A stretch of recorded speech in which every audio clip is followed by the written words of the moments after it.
সাবেক প্রধানমন্ত্রী, মন্ত্রী, প্রতিমন্ত্রী, chief whip, MP, speaker, deputy speaker, উপনেতা, উপদেষ্টাদের নামে থাকা মোট ৩৪০টি কূটনৈতিক পাসপোর্ট বাতিল করা হয়েছে। এর মধ্যে ৩৩৪টি কূটনৈতিক ই-পাসপোর্ট ও ৬টি কূটনৈতিক এমআরপি পাসপোর্ট রয়েছে। এ সকল ব্যক্তিবর্গের স্বামী স্ত্রী সহ যাদের কূটনৈতিক পাসপোর্ট রয়েছে তা বাতিলের প্রক্রিয়া শুরু হয়েছে। এসব পাসপোর্ট দেশের অভ্যন্তরের ইমিগ্রেশনের সিস্টেমে আপডেট করা হবে, কিন্তু দেশের বাইরে আন্তর্জাতিকভাবে বিভিন্ন দেশে ভ্রমণের রেস্ট্রিকশনের ক্ষেত্রে পুলিশের এসবির মাধ্যমে ইন্টারপোলের সহায়তা প্রয়োজন হবে বলে জানিয়েছে ইমিগ্রেশন ও পাসপোর্ট অধিদপ্তর। গত রোববার কূটনৈতিক পাসপোর্ট বাতিলের বিষয়ে স্বরাষ্ট্র মন্ত্রণালয়ে একটি অনুলিপি পাঠিয়েছে পাসপোর্ট অধিদপ্তর। সাবেক প্রধানমন্ত্রী শেখ হাসিনা ও তার মন্ত্রী, এমপি সহ যাদের নামে লাল পাসপোর্ট ইস্যু করা ছিল এবং সার্ভারে পাওয়া গেছে সেগুলো বাতিল করা হয়েছে।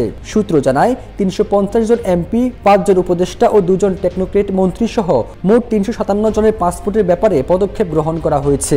আর ২২৩টি কূটনৈতিক পাসপোর্ট ই-পাসপোর্ট সিস্টেম থেকে সাময়িকভাবে স্থগিত করা হয়েছে। ২৫০টিরও বেশি ডিজাইন অপশন নিয়ে ওয়ালটন স্মার্ট ফ্রিজ, বোঝে আপনার প্রয়োজন। এছাড়া মোট ৮ জনের পাসপোর্ট সম্পর্কিত কোনো তথ্য ই-পাসপোর্ট প্রকল্পের তথ্য ভান্ডারে খুঁজে পাওয়া যায়নি।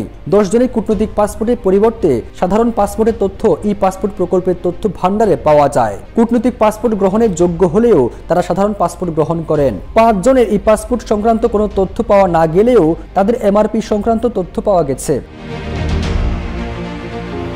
আওয়ামী লীগ সরকারের লালমনিরহাট ২ আসনের এমপি নুরুজ্জামান আহমেদ, যশোর ২ আসনের এমপি মোহাম্মদ তৌহিদুজ্জামান, বাগেরহাট ১ আসনের এমপি শেখ হেলাল উদ্দিন, ময়মনসিংহ ১ আসনের এমপি মাহমুদুল হক সিয়াম, ব্রাহ্মণবাড়িয়া ৫ আসনের ফয়জুর রহমান, চট্টগ্রামের ১২ আসনের এমপি মোতাহেরুল ইসলাম চৌধুরী এবং শিক্ষা ও সাংস্কৃতিক বিষয়ক উপদেষ্টা কামাল আব্দুল নাসের চৌধুরী সহ মোট ৮ জনের নামে কোনো কূটনৈতিক পাসপোর্টের তথ্য ই-পাসপোর্ট তথ্য ভান্ডারে নেই বলে জানিয়েছে অধিদপ্তর। ফিরোজ আলম, জয় জয়দিন।